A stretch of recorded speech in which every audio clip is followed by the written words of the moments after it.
దేశ రాజకీయాల్లో బీహార్ అసెంబ్లీ ఎన్నికల పోరు ఆసక్తి రేపుతోంది. ఎన్డీఏ మహాగఠబంధన్ నువ్వా నేనా అన్నట్లు రోజురోజుకు ప్రచారాన్ని కొనసాగిస్తున్నాయి. పరస్పరం విమర్శనాస్త్రాలతో మాటల దాడి చేస్తున్నాయి. మొదటి విడత కోసం ఇప్పటికే నోటిఫికేషన్ విడుదలై నామినేషన్ల ప్రక్రియ కంటిన్యూ అవుతోంది.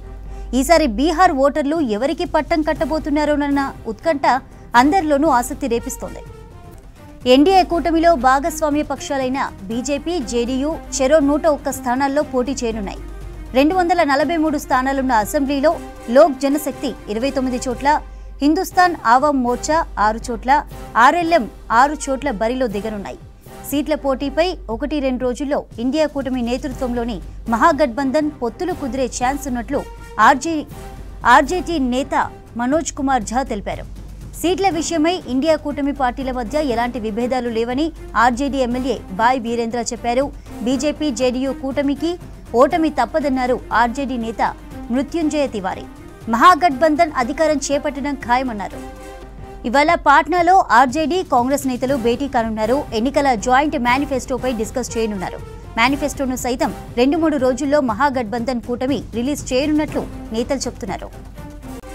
బీహార్ ఎలక్షన్ అప్డేట్స్ అందించడానికి మదార్ లైవ్ లో అందుబాటులో ఉన్నారు. మదార్, బీహార్ ఎన్నికల్లో పొత్తుల అంశాలకు సంబంధించిన డీటెయిల్స్ అండి.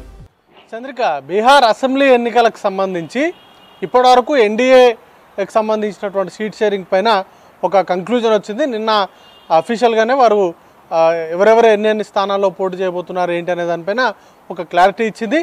జేడీయూ 101 స్థానాల్లో, బీజేపీ 101 స్థానాల్లో, అలాగే ఎల్జేపీ సుమారు 29 స్థానాల్లో, మరొక 2 చిన్న పార్టీలు ఉన్నాయి, హెచ్ఏఎం అలాగే ఇంకొక పార్టీ, చెరొక 6 స్థానాల్లో పోటీ చేయబోతున్నట్లుగా ప్రకటించింది. ఇక ఇండియా కూటమికి సంబంధించిన సీట్ షేరింగ్ ఇంకా కొలిక్కి రావాల్సి ఉంది. వారికి సంబంధించిన చర్చలు అనేది కూడా పూర్తి స్థాయిలో పూర్తి అవ్వలేదు. ఎందుకంటే మల్లికార్జున ఖర్గే, ఏఐసీసీ అధ్యక్షుడు మల్లికార్జున ఖర్గే ఇటీవల కొంత అనారోగ్య కారణాలతోటి ఆయనకు ఆపరేషన్ కూడా జరిగింది. రాహుల్ గాంధీ కూడా విదేశాల్లో ఉన్నారు. పార్టీకి సంబంధించిన సీనియర్ నాయకులతో ఒకవైపు తేజస్వి యాదవ్ నేతృత్వంలోని పార్టీ మంత్రాలు అనేది కూడా జరుపుతూ ఉంది. గతంలో పోటీ చేసినటువంటి స్థానాలకు సంబంధించి పూర్తి స్థాయిలో ఒక సర్వేస్ని బేస్ చేసుకోవడం కావచ్చు, లేకపోతే ఎక్కడెక్కడ ఎవరెవరికి పట్టు ఉంది వీటన్నింటినీ దృష్టిలో ఉంచుకొని సీట్ షేరింగ్కి సంబంధించినటువంటి అంశాలపైన ఒక క్లారిటీ అయితే వచ్చేటువంటి అవకాశం ఉంది. 1-2 రోజుల్లోనే పూర్తి స్థాయి స్పష్టత ఇండియా కూటమికి సంబంధించినటువంటి సీట్ షేరింగ్ పైన ఒక స్పష్టత వచ్చేటువంటి అవకాశం ఉంది. ఈరోజే సెకండ్ ఫేజ్ ఎలక్షన్కి సంబంధించిన నోటిఫికేషన్ వచ్చింది. మొన్న 10వ తారీఖున ఫస్ట్ ఫేజ్ ఎలక్షన్కి సంబంధించినటువంటి నోటిఫికేషన్ వచ్చింది. ఫస్ట్ ఫేజ్లో 121 స్థానాలు, అలాగే సెకండ్ ఫేజ్లో 122 స్థానాలకు పోలింగ్ అనేది కూడా జరగబోతుంది. మొత్తంగా 243 స్థానాలు ఉన్నాయి.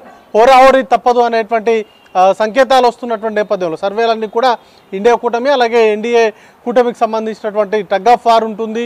ఈసారి ఎలక్షన్ అంత ఈజీగా ఉండబోదు అనేటువంటి సర్వే ఫలితాలు వస్తున్నటువంటి నేపథ్యంలో ఖచ్చితంగా పొత్తులకు సంబంధించి సీట్ షేరింగ్ పైన ప్రధాన పార్టీలన్నీ కూడా ఫోకస్ చేశాయి. ముఖ్యంగా వారికి ఉన్నటువంటి బలాలు కావచ్చు, లేకపోతే సామాజిక సమీకరణాలు, వీటన్నిటిని దృష్టిలో ఉంచుకొని పొత్తులకు సంబంధించినటువంటి అంశాలపైన ఫోకస్ చేస్తున్నారు. వాటితో పాటు సర్వేలపైన కూడా ప్రధానంగా ఆధారపడ్డారు. సర్వేల ఆధారంగా సర్వేను బేస్ చేసుకొని క్యాండిడేట్స్కి సంబంధించినటువంటి గెలుపు అవకాశాలను దృష్టిలో ఉంచుకొని వారికి ఆయా స్థానాల్లో సీట్లు కేటాయించేటువంటి అవకాశాలు కూడా ఉన్నాయి. వాటికి సంబంధించినటువంటి అంశాలపైనే ప్రస్తుతానికైతే ఫోకస్ ఉంది. ఇక జన్ స్వరాజ్ పార్టీ ముఖ్యంగా ప్రశాంత్ కిషోర్ సార్ ఒంటరిగా పోటీ చేస్తున్నారు. ఇప్పటికే కొంతమంది అభ్యర్థులను కూడా ఆయన అనౌన్స్ చేశారు. ఇక మేజర్గా 3 పార్టీలు కూడా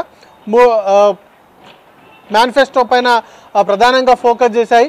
ఇప్పటికే 10 ఏళ్ళుగా వరుసగా నితీష్ కుమార్ అక్కడ సీఎంగా ఉన్నారు. వాటికి సంబంధించినటువంటి యాంటీ ఇన్కంబెన్సీ కావచ్చు, లేకపోతే లాస్ట్ టైం ఇచ్చినటువంటి హామీలు ఫుల్ఫిల్ చేయకపోవడం, ఇట్లాంటి అంశాలపైన ఇండియా కూటమి ఫోకస్ చేయడంతో పాటు ముఖ్యంగా ఇంటికొక ఉద్యోగం లాంటి హామీలను కూడా తేజస్వి యాదవ్ ప్రకటిస్తున్నారు. గతంలో కూడా యూత్ చాలా ఎక్కువగా ఆర్జేడీ వైపు నిలిచింది. లాస్ట్ టైం కూడా నిరుద్యోగ సమస్యపైనే ఎక్కువగా అడ్రస్ చేశారు. దానికి తగ్గట్టుగానే ఆర్జేడీ వైపు యువత ఎక్కువగా ఓట్లు అనేది కూడా లభించడం జరిగింది. ఇప్పుడు కూడా యువతను టార్గెట్గా చేసుకుని ముఖ్యంగా వలసలతో కూడినటువంటి రాష్ట్రం అది కాబట్టి ఖచ్చితంగా నిరుద్యోగ సమస్యను అడ్రస్ చేయడం పైనే ఇండియా కూటమికి సంబంధించినటువంటి నేతలు ఫోకస్ చేస్తున్నారు. ఇక లాస్ట్ 10 yearsలో వాళ్ళు చేసినటువంటి అభివృద్ధి కావచ్చు, లేకపోతే కేంద్రంలో ఎన్డీఏ కూటమి ఉంది, ఖచ్చితంగా రాష్ట్రంలో అధికారంలోకి వస్తే మరికొంత అభివృద్ధి సాధ్యమవుతుంది అనేటువంటి నినాదంతో ఎన్డీఏ కూటమి వెళ్తుంటే ఖచ్చితంగా లాస్ట్ 10 years ఫెయిల్యూర్స్ పైన ఇటు ఇండియా కూటమి అలాగే జనస్వరాజ్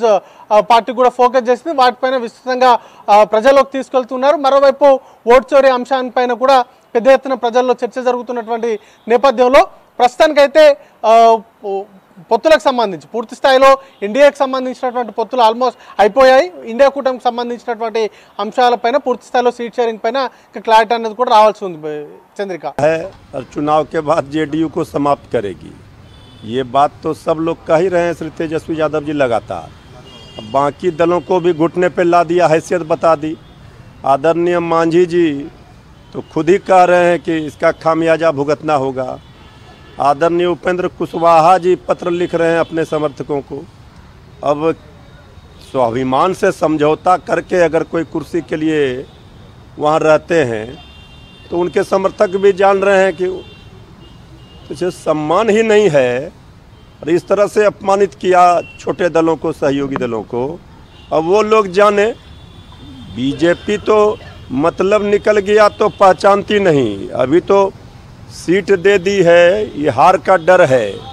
तेजस्वी यादव जी के नाम का जो सुनामी है उससे डरकर 6 सीट दे दी। चुनाव के बाद तो वो 6 भी बीजेपी में शामिल करा के पार्टी समाप्त कर देगी। और ये जरूर कहना चाहूंगा कि हमारे नेताओं के ऊपर में हमारा भरोसा है, पूर्ण भरोसा है।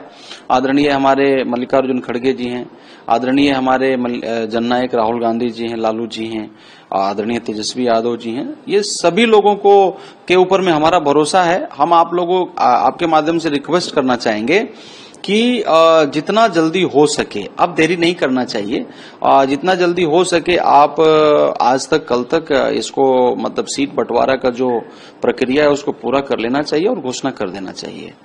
पूरा भरोसा है, मेरे जितने भी लीडर हैं वो जो भी निर्णय लेंगे वो सही लेंगे। एक चीज मैं बताना चाहूंगा, आप लोग को भी लग रहा होगा कि देरी हो रहा है इंडिया गठबंधन में, लेकिन थोड़ा सा अगर आप दूसरा वे में आइएगा तो ये भी हम लोग देखते हैं कि हमारे लीडर इसलिए बैठक करते हैं कि किसी के साथ अन्याय नहीं हो जाए।